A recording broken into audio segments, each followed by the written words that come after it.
अगर आज हिंदुस्तान में हिंदू अगर संगठित नहीं होंगे तो 20 साल बाद हमारी जो बहन बेटियां हैं उनकी रक्षा मैं नहीं कर पाऊंगा।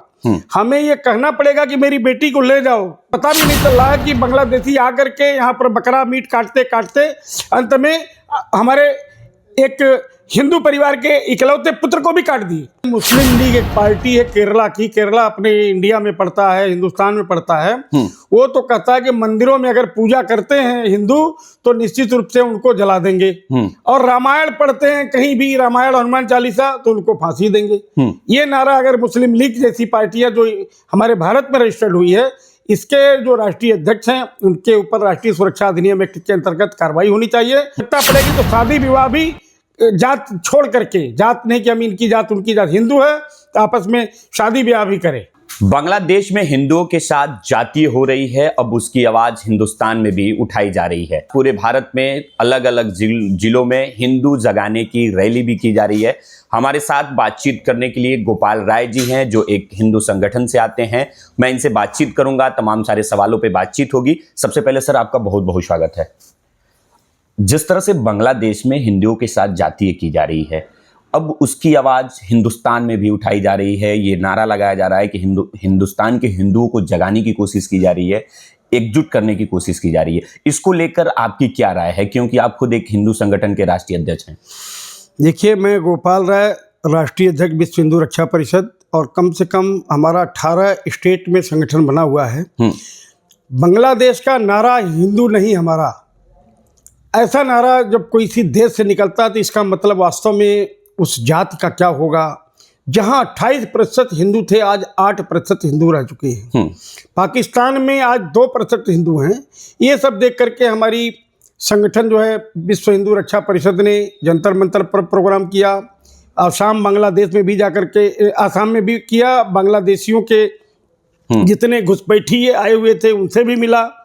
साथ में अभी हमने जमुना पाठक को तेलंगाना में बनाया है, वहाँ पर हैदराबाद में भी कई मंदिर तोड़े गए थे। तो बंगाल में कटते हिंदू और टूटते मंदिर पर हम लोगों ने वर्क किया और पूरे विश्व भर के हिंदुओं को एकजुट कर रहे हैं। इसलिए कर रहे हैं कि अगर आज हिंदुस्तान में हिंदू अगर संगठित नहीं होंगे तो 20 साल बाद हमारी जो बहन बेटियां हैं उनकी रक्षा मैं नहीं कर पाऊंगा। हमें ये कहना पड़ेगा कि मेरी बेटी को ले जाओ, रेप करो, जो करो, लेकिन हमें बख्श दो। हम अपनी जान की दुहाई के लिए अपनी अस्मिता को बिल्कुल खो डालेंगे। तो ऐसी स्थिति में सभी को संगठित होना पड़ेगा। और दूसरी एक घटना अभी कौड़ीराम क्षेत्र में आई है, जो 20 साल पहले बांग्लादेशी आए हुए थे और वो देवरिया में जाकर के हत्या कर दिए, एक और इकलौता पुत्र की हत्या कर दिया। आज हम लोग वहाँ गए भी थे, पीड़ित परिवार से भी मिले, उसकी वीडियो भी आपके पास है। तो ऐसी स्थिति में देखिए कि आपको पता भी नहीं चल रहा है कि बांग्लादेशी आकर के यहाँ पर बकरा मीट काटते काटते अंत में हमारे एक हिंदू परिवार के इकलौते पुत्र को भी काट दिए। तो ऐसी स्थिति में संपूर्ण विश्व के हिंदुओं को एकजुट होना है और विश्व हिंदू रक्षा परिषद आगामी जो 2025 आएगा साल, उसमें हम 1 करोड़ लोगों को सदस्यता अभियान तेजी में चला रहे हैं कि 1 करोड़ सदस्य हमारे बन जाएं। क्योंकि जब हम मजबूत रहेंगे तो निश्चित रूप से मेरी ताकत होगी। और इसके साथ साथ प्रधानमंत्री से मैं ये भी कहना चाहूँगा कि जनसंख्या नियंत्रण कानून जल्दी ले आए, क्योंकि हिंदू जल्दी बच्चे बढ़ाना नहीं चाहता है। तो ऐसी स्थिति में हम सभी लोग संगठित हों, शिक्षित हों और वास्तव में एक संगठनात्मक ढंग से विश्व हिंदू रक्षा परिषद से जुड़े, ये मेरी कोशिश है। कहीं ना कहीं आपका ये कहना है, या जो वो हिंदू संगठन जो आज संघ के लोग हैं या जो भी लोग हैं भारत के अलग अलग जिलों में हिंदू इकट्ठा करने की बात कर रहे हैं, उनको क्या इस चीज़ का डर है कि जो बांग्लादेश में हिंदुओं के साथ हो रहा है वो अब हिंदुस्तान में भी होने वाला है? देखिए, अभी 15 साल तक तो हिंदुस्तान में ऐसा नहीं होगा, लेकिन कहीं कहीं हो भी रहा है। अभी जैसे एक यहाँ पर इकलौते पुत्र को काट दिया, बांग्लादेशी आकर 20 साल से रह रहा था, काट दिया, और ये आज हम लोग उस परिवार से मिलके भी आ रहे हैं। इसी तरह से लखनऊ में कई जगह बांग्लादेशी आके कब्जा करके रह रहे हैं। तो शुरू तो हो गया अभी। और आपको ये भी बता दें, मुस्लिम लीग एक पार्टी है केरला की, केरला अपने इंडिया में पड़ता है, हिंदुस्तान में पड़ता है। वो तो कहता है कि मंदिरों में अगर पूजा करते हैं हिंदू तो निश्चित रूप से उनको जला देंगे, और रामायण पढ़ते हैं कहीं भी, रामायण हनुमान चालीसा, तो उनको फांसी देंगे।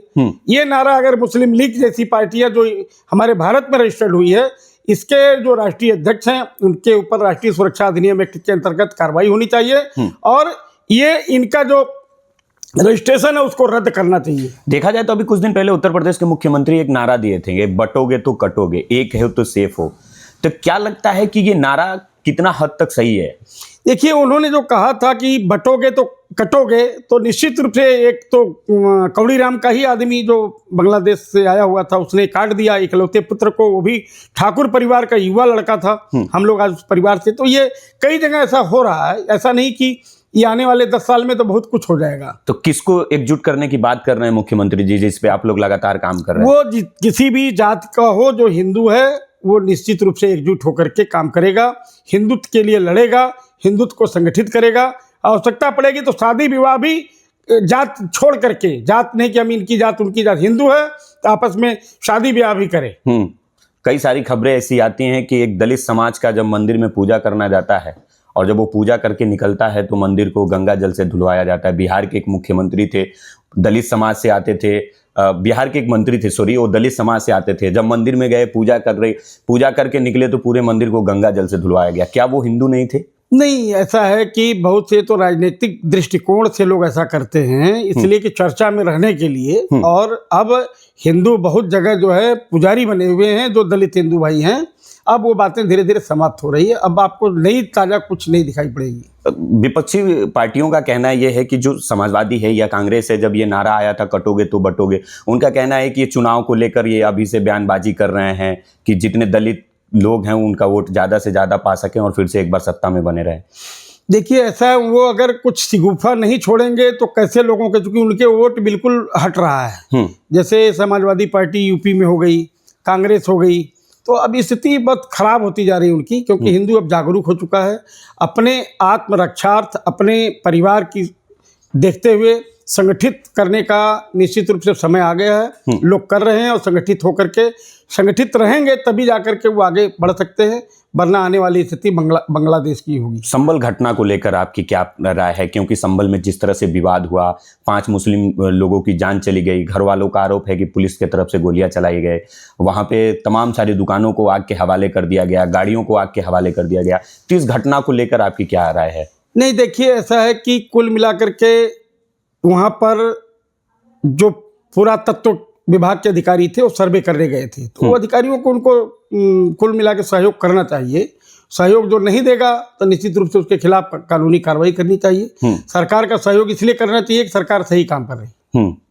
ये सही काम हो रहा है, जो आपका कहना वो है। बिल्कुल सही। संभल में 19 तारीख को याचिका पड़ा, एक सर्वे टीम अदालत के द्वारा बनाई गई, वहां के स्थानीय अदालत के द्वारा, और उसके बाद सर्वे टीम 19 तारीख को मस्जिद गई, सर्वे की, फिर अपने घटना की सारी जानकारी हमको है, लेकिन कुल मिलाकर के गिरफ्तारी भी कुछ लोगों की हुई है। लगभग 400 से अधिक लोगों को अज्ञात के मुकदमा भी दर्ज है। ये लोग गलत कर भी रहे हैं। अगर आज भाजपा और हिंदुत्व के शासनकाल में ऐसा कर रहे हैं तो गलत कर रहे हैं। और योगी राज है तो योगी राज में निश्चित रूप से उनके खिलाफ कड़ा एक्शन भी लिया जा रहा है। और ये सारी चीज से आप अवगत हैं, धीरे धीरे पुरानी हो भी चुकी है, लोगों के खिलाफ मुकदमे कायम हो चुके हैं। एक आखिरी सवाल लेते हैं। 2014 के पहले की अगर मैं बात करूं तो 2014 के पहले किसी भी हिंदू को ऐसा नहीं था कि हिंदू डरा हुआ है, सहमा हुआ है। कांग्रेस पार्टी के लोग भी कहते हैं, आज भी कहते हैं कि हमारी जब तक सरकार रही किसी हिंदू को डरने की जरूरत नहीं थी। लेकिन 2014 के बाद हिंदू जो मानसिकता के